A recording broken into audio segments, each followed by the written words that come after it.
Hi everyone! Today, I'm going to share my journey on how I became an operations manager sa isang call center. It's been quite a ride, so let's get started.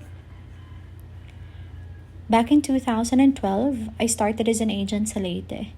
I was just 19 years old and earning a basic pay of 8,000 pesos. Yep, 8,000 lang nung time na yon. Pero pinagkakasya ko yun sa isang buwan para sa pamilya ko. Tipid na tipid lang talaga. After 3 years, I got promoted as a team lead intern. For 1 year and 7 months, I worked hard even though my salary was only 15,000 pesos.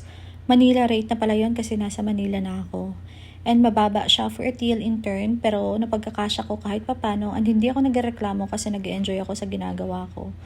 Para lang talaga akong superhero na budget. I worked hard as a TL for over 5 years and nag-hop ako sa iba't ibang call centers. Hop means palipat-lipat and I think nakaapat akong kumpanya. Pero sa apat na kumpanya na yon, I couldn't find home. Para akong lagi may bagong school every year. Minsan tumatagal lang ako ng 6 months sa isang kumpanya, then meron naman isang 7 months.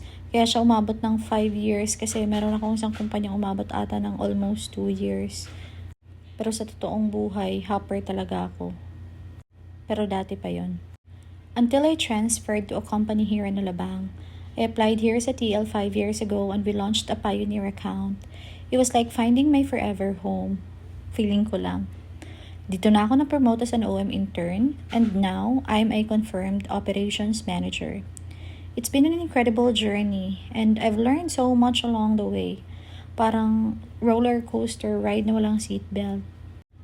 But what I love about my job is the people that I work with. The teamwork and camaraderie are amazing. Every day is a new challenge and an opportunity to grow. I get to help my team achieve their best and see them succeed. And that's what makes it all worthwhile. Plus, free coffee pala kami dito. So, if you're thinking about starting a career in this field, go for it. It's challenging but very rewarding.